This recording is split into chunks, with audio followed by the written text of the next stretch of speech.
क्या मांगा शिव जी ने? शंकर भगवान लंकापति रावण ने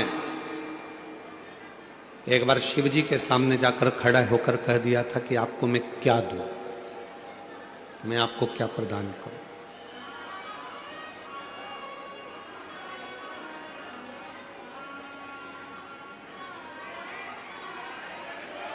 मैं आपको क्या दे सकता हूं? लंकापति रावण ने स्वयं शिव जी के पास जाकर ये कहा, स्वयं शिव जी के।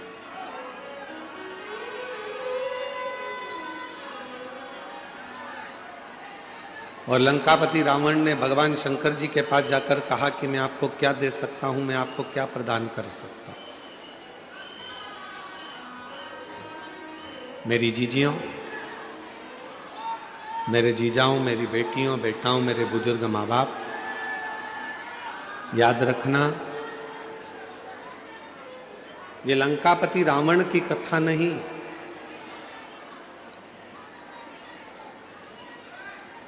ऐसे आवाज से अपने दिल की बात कहकर जाना और झोली पसार कर मांग कर लेकर जाना, जिससे कहीं भी कथा में आओ तो तुम्हारा पत्र इस व्यासपीठ पर जरूर मिले। और शंभु शरणे पड़ी मांगो घड़ी रे घड़ी, दुख काटो दया करी दर्शन आपो। शंभु शरणे पड़ी मांगो घड़ी रे घड़ी, दुख काटो दया करी दर्शन आपो। लंका के राजा रावण ने शंकर भगवान के पास जाकर कहा कि तुम जो बोलोगे मैं वो तुमको दे दूंगा। आप बोलो मैं आपको क्या दूं,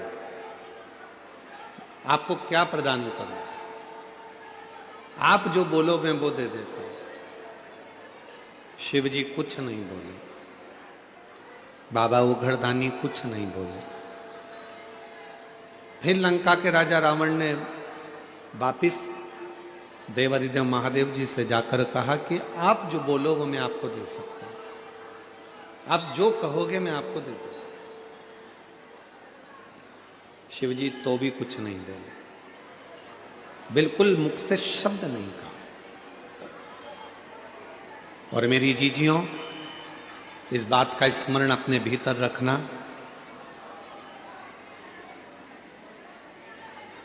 मेरा ओघड़दानी अगर कोई दुनिया का व्यक्ति तुम्हारे पास में आकर कहे कि शंकर भगवान को ये दे दो, शंकर भगवान को वो दे दो, समझ लेना कि व्यर्थ की बात है।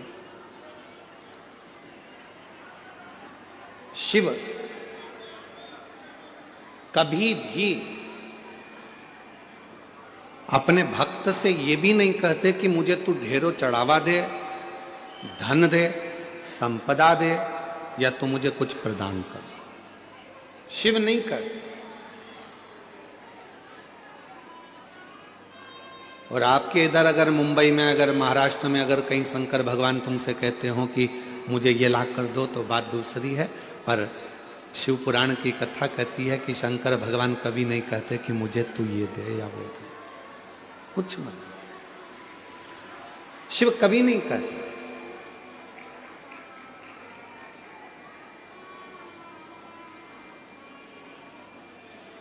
कहां से लाऊं गंगा, कहां से लाऊं यमुना, कहां से लाऊं गंगा, कहां से लाऊं यमुना, कहां से लाऊं सरयू अपार पड़ी रे, कहां से लाऊं सरयू अपार पड़ी रे। ओ भोले तेरी सेवा हमसे ना बनी रे, ओ भोले तेरी सेवा हमसे ना बनी रे। भगवान ना तो मेरे पास में कई लोग कहते हैं शिव जी की पूजन में गंगा का जल होना जरूरी है।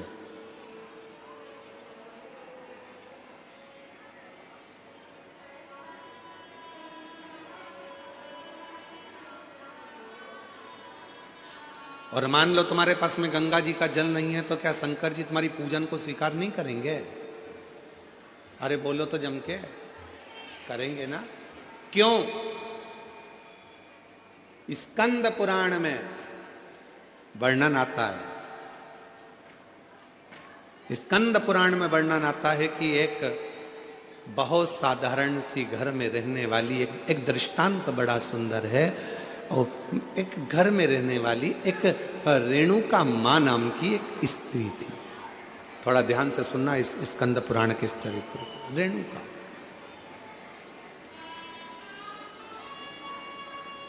वो रेणुका मां के पास में कुछ भी नहीं था। उसकी एक बेटी थी सुकन्या कर। रेणुका मां की एक बेटी थी सुकन्या, बड़ी सुंदर थी। और रेणुका मां भी शंकर भगवान की पूजन करती थी और सुकन्या भी शिव जी की पूजन करती थी। सरल विधि से पूजन करते थे। मंदिर जाते थे तो जाते जाते कोई वृक्ष की पत्तियां मिल जाती थी, वो शिव जी को चढ़ा देते थे।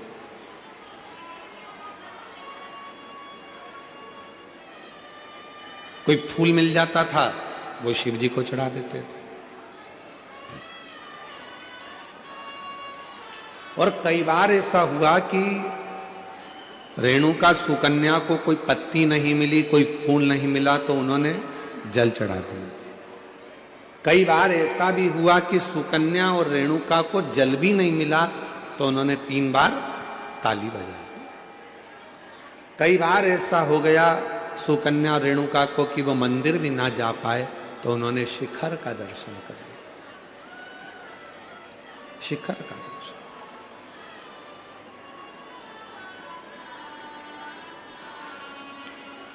एक दिन रेणुका और सुकन्या दोनों बैठी हुई थी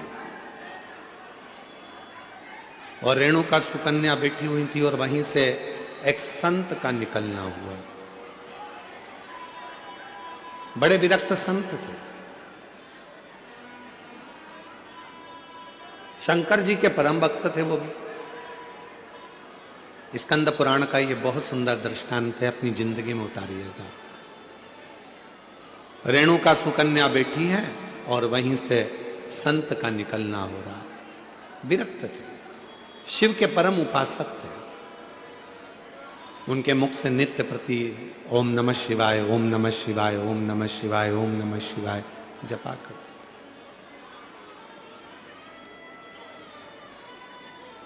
आज संत भिक्षा मांगने के लिए रेणुका और सुकन्या के घर पर पहुंच गए। आवाज लगाई, माता भिक्षाम दे,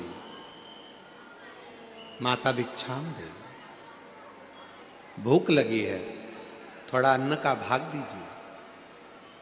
रेणुका सुकन्या बाबा की आवाज सुनकर बाहर गई। दरवाजा खोला, आसन दिया, बिछाया, बिठाया, जल पिलाया, अंदर से भोजन ला कर दिया।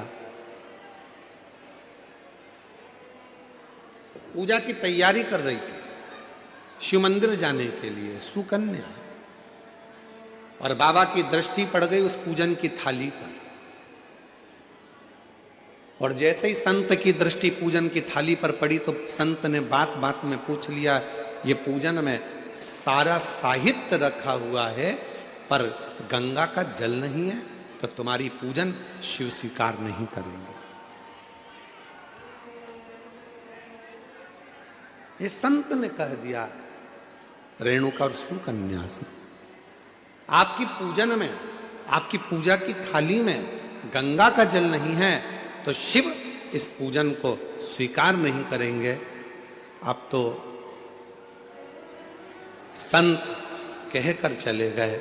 सुकन्या की बुद्धि में वो बात बैठ गई और सुकन्या मां के चरणों में प्रणाम कर कर बोली कि मुझे गंगा का जल चाहिए, मुझे गंगा का जल चाहिए। बाबा कहकर गए हैं, संत कहकर गए हैं कि जब तक गंगा का जल पूजन की थाली में नहीं होगा तब तक शिव प्रसन्न नहीं होंगे, शिव इस पूजन को स्वीकार नहीं करेंगे।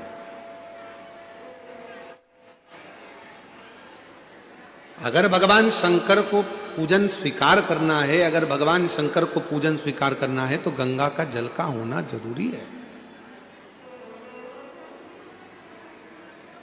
स्कंद पुराण कह रही है कि सुकन्या और रेणुका दोनों आंखों में जल भर ली। कहा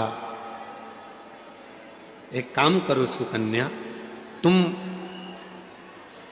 गंगोत्री चली जाओ और गंगा जी के उद्गम से गंगा जी का जल लेकर आ जाओ। जाओ।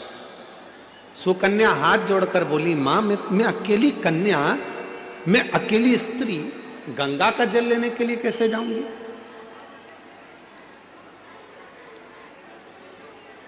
शिव की पूजन सुकन्या ने भी बंद कर दी, रेणुका ने भी बंद कर दी। दोनों शंकर के मंदिर नहीं जा रही हैं क्योंकि संत कहकर गए हैं कि गंगा का जल होना जरूरी है। अब गंगा का जल ही नहीं है तो शंकर मंदिर जाके करूंगी क्या? अब गंगा का जल ही नहीं है तो शिव जी के शिवालय में जाकर करूंगी क्या? ना सुकन्या मंदिर जा रही है, ना रेणुका मंदिर जा रही है। तभी मेरे ओघड़ दानी ने ध्यान दिया और आज भगवान शंकर का चेहरा कुछ उतरा हुआ था तो नंदी ने पूछ लिया, प्रभु क्या बात है, आज आपका मुख उतरा हुआ, आज आपका चेहरा उतरा हुआ, प्रभु क्या बात है? भगवान देवादिदेव महादेव ने कहा, नंदी एक रेणुका और एक सुकन्या एक गांव में निवास करती हैं, उनके पास में जो होता है वो मेरा श्रृंगार करती हैं, पूजन करती हैं। एक संत भिक्षा मांगने के लिए आए थे और वो उनको ज्ञान देकर चले गए, उनको बताकर चले गए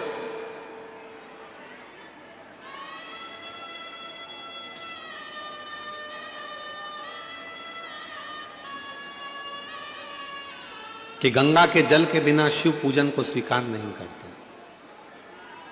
ना मां मंदिर जा रही है, ना बेटी मंदिर जा रही है, दोनों विचार में लगे हैं कि गंगा का जल कहां से लेकर आए, गंगा का जल कैसे लेकर आए, दोनों विचार।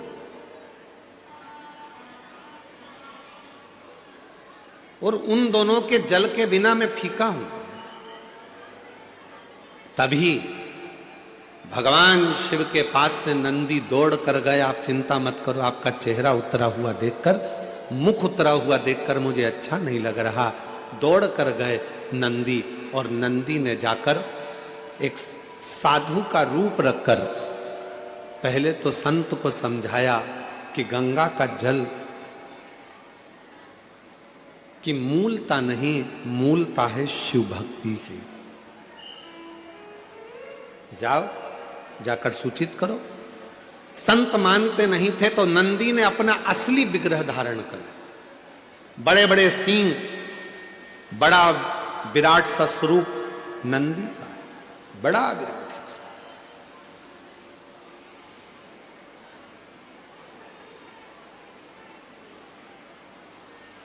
और इतना विराट स्वरूप नंदी का था, इतना विराट स्वरूप नंदी का था, नंदी जैसे ही सामने जाकर उस संत के खड़े हुए और अपनी पूंछ का एक बाल संत के ऊपर जो घुमाया, इतने में संत जमीन पर पड़ गए, हाथ जोड़कर बोले, मुझसे क्या गलती हो गई? तो नंदी ने कहा, गलती केवल एक हुई है कि वो पूजन करने वाली जिस भाव से पूजन करती थी, जैसी मंदिर जाती थी, जो जिस भाव से पूजता था, उसकी पूजन तुमने बंद करा दी, केवल एक गंगा के जल के लिए, कि पूजन में गंगा का जल होना जरूरी है। जाओ। नंदी ने कहा, संत ए साधु, जाकर वो रेणुका और सुकन्या से जाकर कहो कि जब शंकर भगवान के ऊपर एक लोटा जल चढ़ता है जब शिव जी के ऊपर पानी की एक बूंद गिरती है, जब शंकर भगवान के ऊपर अगर कोई साधारण जल भी चढ़ता है तो वो शंकर के ऊपर चढ़ा, और जैसे उनके शिवलिंग पर चढ़ा, जटा से लगा, तो वो अपने आप गंगा जल बन जाता है।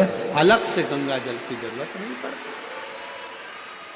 जाओ कहो, बोलो उनको।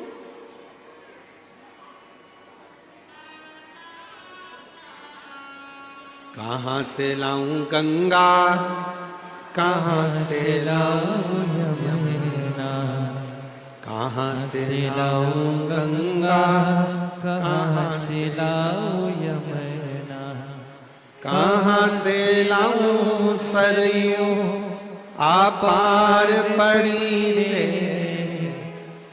बोले तेरी सेवा हमसे ना बनी रे, शिव शंकर तेरी सेवा हमसे ना बनी रे। गंगा का जल मूल नहीं, मूल है आपके हृदय का भाव, हृदय का।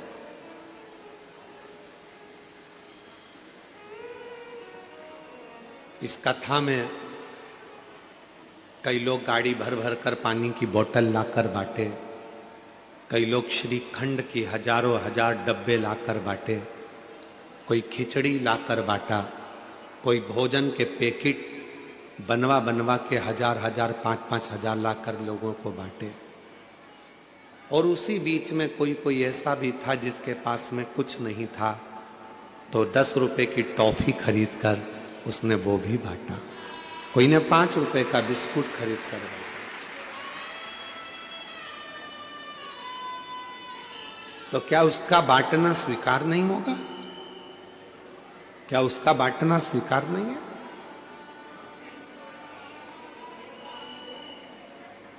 एक सेठ जी हमेशा कहता था,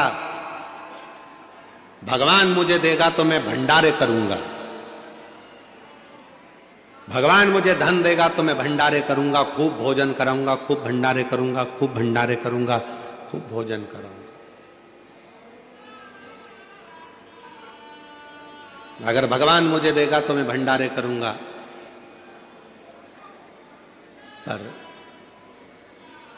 एक शुभ भक्त आया, उस भक्त ने आकर कहा, सेठ जी तुम कहते हो कि भगवान मुझे देगा तो मैं भंडारे करूंगा, तुम्हारे पास में कुछ हो तो अभी भंडारा कर दो। धन ही नहीं है, पैसा ही नहीं है, तो मैं भंडारा कैसे करूं? शिव भक्त ने कहा, भंडारा वो नहीं कि 10,000 लोगों को भोजन कराऊंगा तो भंडारा होगा, 50,000 लोगों को भोजन कराऊंगा तो भंडारा होगा। भंडारा उसको भी कहा जाता है कि किसी प्यासे एक व्यक्ति को भी अगर पानी पिला दिया, किसी एक भूखे को भोजन करा दिया, तो वो भी भंडारा, वो भी भंडारा। मेरी जीजियों, मेरे जीजाओं, मेरी बेटियों, बेटाओं, मेरे बुजुर्ग माँ बाप, याद रखना, अगर भगवान ने तुम्हारे पास में धन नहीं है, तुम्हारे पास में संपदा नहीं है, पहले का गांव में रहने वाला एक एक व्यक्ति, उसके घर में भले झोपड़ा था, फटे हुए कपड़े थे, कुछ भी नहीं था उसके पास, फिर भी वो रोज भंडारा करता था। तुम्हारे गांव में भी तुम जाकर देखना, अपने अपने गांव में पहुंचकर देखना कि पहले का गरीब व्यक्ति, उसका कपड़ा फटा हुआ है, खेत में काम कर रहा है, मेहनत कर रहा है, कुछ भी नहीं है, उसके पास खाने का भी नहीं है, तो भी वो भंडारा करता था। कैसा भंडारा करता था? अपने घर से थोड़ा सा चून लेकर जाता था, थोड़ा सा आटा, थोड़ी सी शक्कर मिला के लेकर जाता था, पीपल के पेड़ के नीचे थोड़ा थोड़ा डाल देता था, हजारों चींटियां आती थी, खाकर चली जाती थी, वो भी भंडारा हो जाता था। हजारों चींटियां एक साथ एकत्रित होकर, हजारों चींटी। और मेरा विश्वास कहता है कि मेरी मुंबई की भी कई बहनें, मेरी मुंबई की भी कई मेरे जीजा, कई मेरी बेटियां, कई बेटा, कई मेरे बुजुर्ग माँ बाप भी ऐसा भंडारा करते होंगे। कभी कभी घर में मिठाई अगर ज़्यादा हो जाती होगी, थोड़ी सी लेकर पेड़ के नीचे चले जाते होंगे, वहाँ डाल देते होंगे, जिससे छोटी छोटी चींटियाँ आकर, चींटे आकर, जीव आकर इसको खा ले। वो भी तो भंडारा है।